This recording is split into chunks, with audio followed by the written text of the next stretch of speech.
Good afternoon on what is a bright, chilly and snowy day. It is Wednesday the 18th of January. I've got a nice hot cup of tea and a parcel to continue unboxing.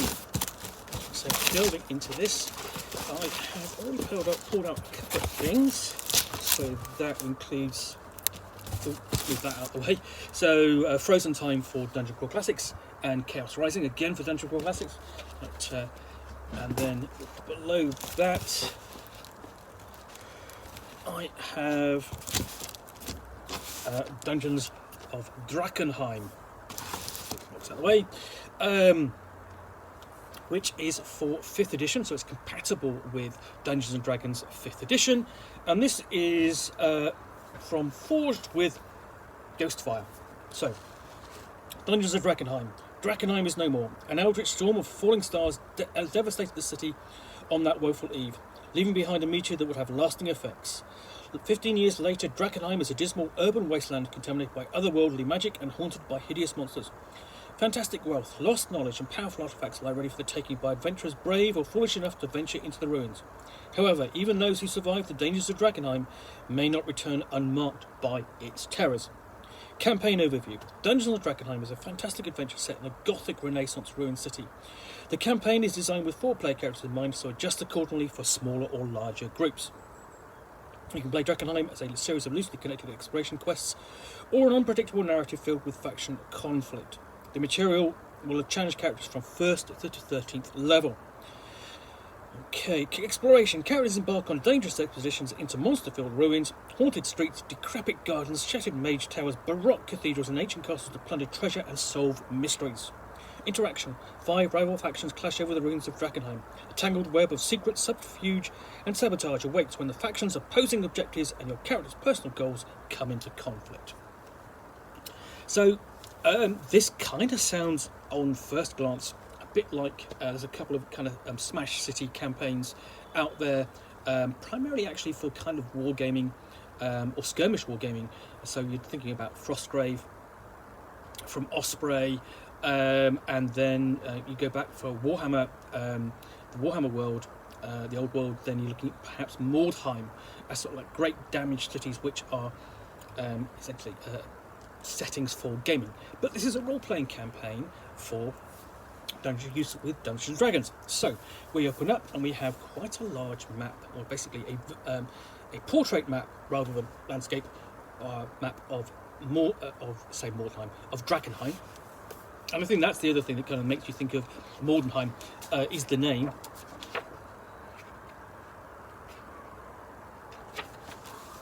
Okay.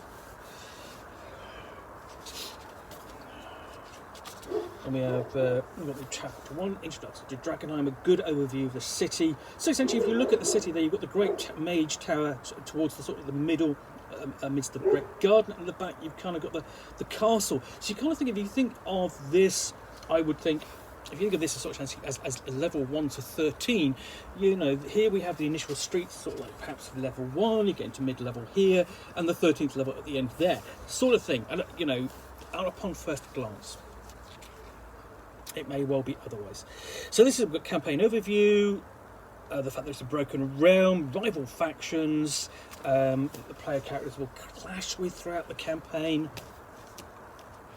Then we have running the campaign, including an adventure flowchart. So that really is sort of helping the Dungeon Master set up the campaign for her players, dealing with things like deadly challenges, character advancement, and character death. So we have a discussion of the origins of the meteor and the fall of House of Kessel, the royal family. And, so on. The Seals of Drakkenheim, running personal quests and so on. Options there to make the sort of like the exploration of the city a bit more personal rather than just going in there for plunder and mystery. Running the factions, negotiating alliance, resolving conflicts.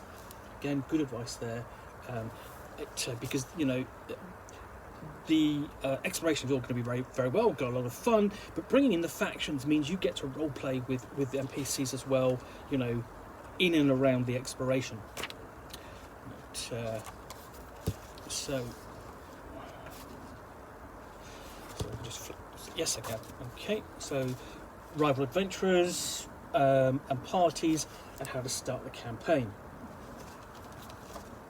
With, you know, the road to Drakkenheim, complete the little adventure hook there to get the characters involved on their way, events on the road, bandits, a caravan, a night on the road, table of rumours. And then we have an actual proper examination of the factions. Oh, let's just stop that from flipping back and forth a bit. So we've got the Amethyst Academy, and what you have here also is essentially if you wanted to play a character, if you want your player character to be connected to it, we've got role-playing characteristics, and the Dungeon Master can use that as a guide for his NPCs, but the player can take those on board as well. Objectives and key characters and so on. Nicely all presented, clearly organised. Then we have followers of the falling fire, you know, probably worshipping the fall of the meteor itself and its effects. I mean, there's certainly some sense of prophecy here as well. What has Lucretia Matthias seen? Well, we'll find out. The Hooded Lanterns, you know, basically the remains of the militia and the watch from the city. So you could actually start off in the city itself, you know, with these factions and so on. And you've got lists of things like missions which you can build up, or that's what they want to do. They could probably employ the player characters as well. Knights of the Silver Order, elite church sanctioned order of knights.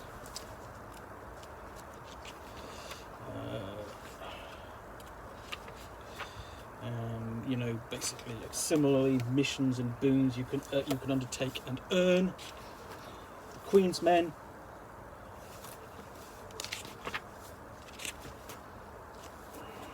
Again, you've got the same setup with NPCs, boons, missions, all clearly explained. Strike teams, schemes, that sort of thing. Nice illustration there, sort of like what it's like on the streets of a city. Not a nice place. And then outside it we have Emberwood Village, sort of like kind of a starting location, kind of a base, I'm presuming, with a nice clear little map of the village.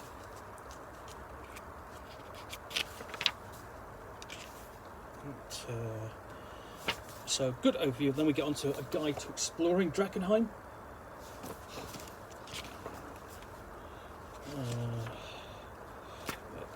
And then beginning to sort of look at sort of like getting through the sewers. Random encounters throughout the city. At the beginning of feels like kind of the first adventure, the Delirium Hunt, with an adventure hook, events, created streets, character advancement, so on, all advice like this, and then things like things going on outside the walls, because essentially, you know, you have a ruined city full of secrets, people want to get in, people are still interested in it, and the player characters are going to involve themselves in there, and that's really nice. You look at that's quite nice. You've got the broken mage tower there, still held in one place by magic. Another location.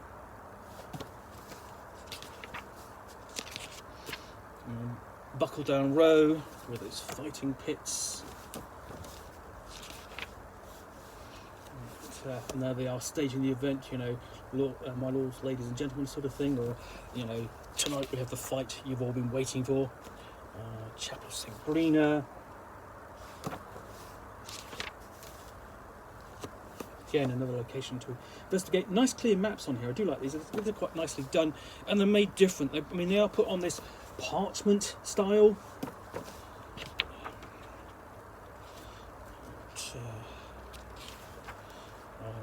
Eckerman Mill, and you know, mills are always a place where they're going to be hauntings and that sort of thing. and it has its own rattling burrow, so it's not quite haunted, but it's got that feel. And again, when you're thinking of rattlings, again you're thinking perhaps of Skaven, so it has a kind of Warhammer Fantasy roleplay feel to it. Reed Manor, bound to be haunted. And then we have floor plans of the manor. Shrine of Morrigan. Smithy on the Scar.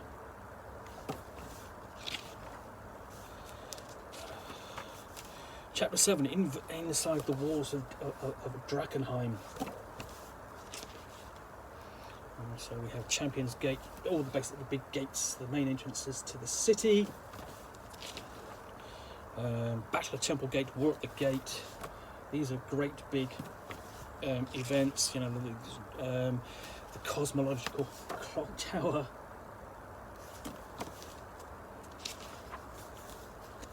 We've got plans of it as well. The crater itself, where the meteorite fell.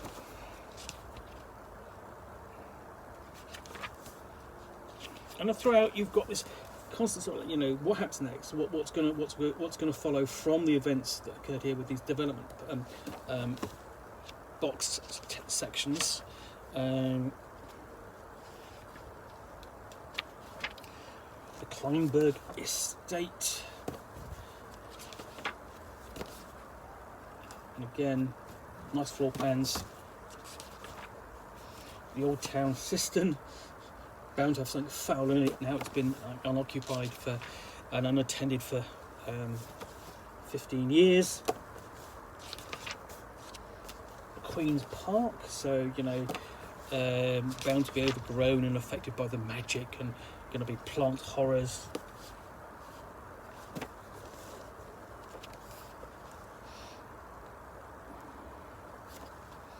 Including this lovely lady.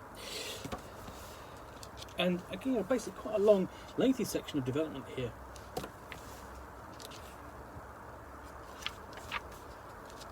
And the Rose Theatre, clearly modelled on sort of like the Globe in South London, and obviously quite a weird performances still being staged.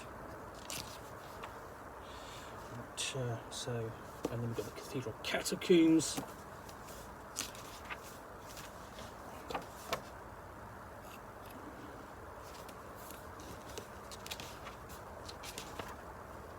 Slaughterstone Square.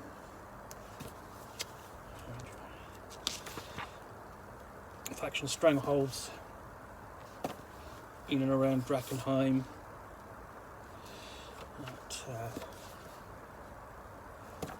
And there isn't sort of like, I'd say there isn't a huge amount of artwork in. There's plenty of it. It's good as well. This is a really nice looking book. So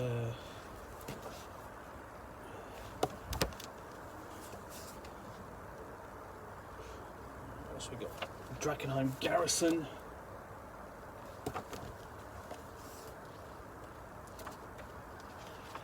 And then we have the Inscrutable Tower. Yeah, that looks absolutely, you know, held up by forces unknown.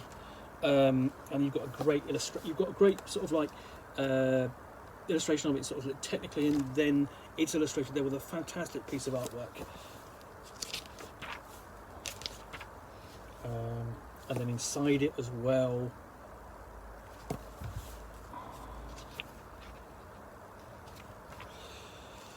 St. Selena's Monastery.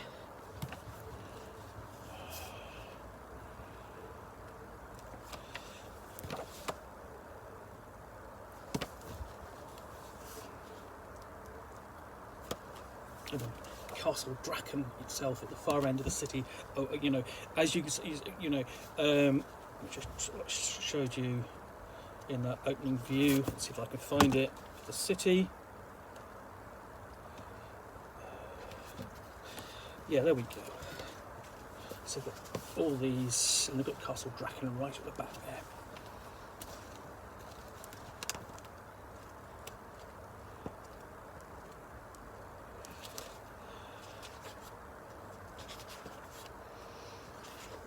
So lower area, we've got the lower bailey there. And towers, and this sort of like has this vague feel of, you look at things like Castle Ravenloft, of course, it's not going to be exactly that, but it is going to be, oh my god, what the hell is that?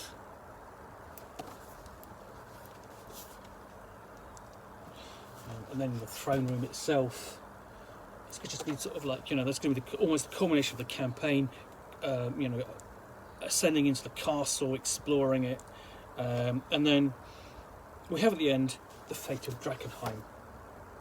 So this covers resolving personal quests, defeated factions, epilogues, possibly restoring the throne,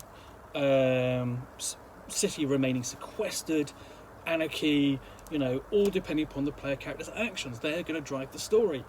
And then Appendix A is all the monsters.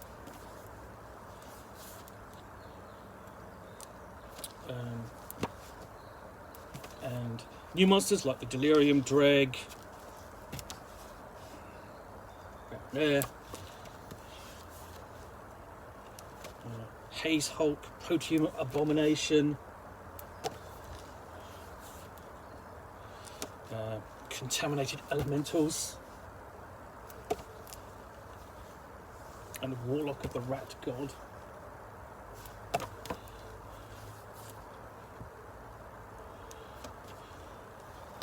So I've got a Hypnotic Eldritch Blossom and a Living Deep Haze. Legendary Creatures, an amalgamation, whatever that horror is. Crimson Countess, Execution, fantastic artwork, nicely presented monsters. Gravekeepers, Lord of the Feast.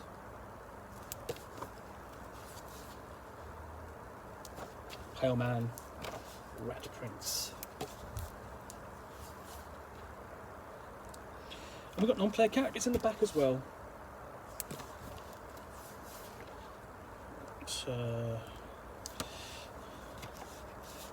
All mostly tied up with the various factions. And you've got generic ones as well as the major NPCs. And then covering the dangers of contamination from the meteorite. Delirium, magic and spells, how magic is affected by the meteorite, so on. You know, it's going to have an effect, even as the player characters go through. New spells.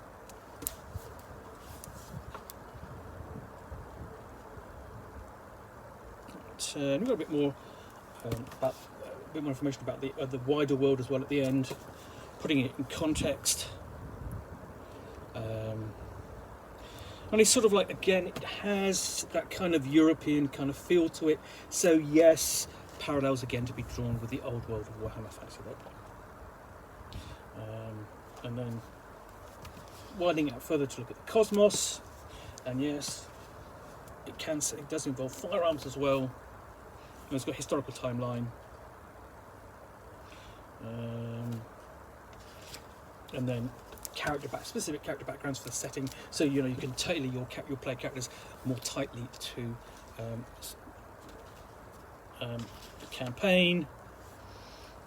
A couple of other variants essentially you can add to develop the character backgrounds, and a nice bit of artwork to end it with. And then of course we've got the map inside the back cover. So that is Dungeons of Drakkenheim, a great ruined city-based campaign. Looking forward to looking into this. This looks very interesting. It's the sort of thing I do like. Anyway, I hope you've enjoyed this unboxing of Nook. If you have, then please do click on the like button down below. And if you've got any comments or feedback, I do appreciate you taking the time to post those. And lastly, if you want to be alerted to yet more unboxings of Nook, where you'll see me out here with a box containing a book, a game, which I'll unbox and chat out to the best extent of my knowledge for roughly 10 minutes or so, all of course accompanied by a nice cup of tea, then please do click on the subscribe button down below. Once again, thanks for watching another unboxing of the Nook. I'll be back again soon with another one. Bye for now.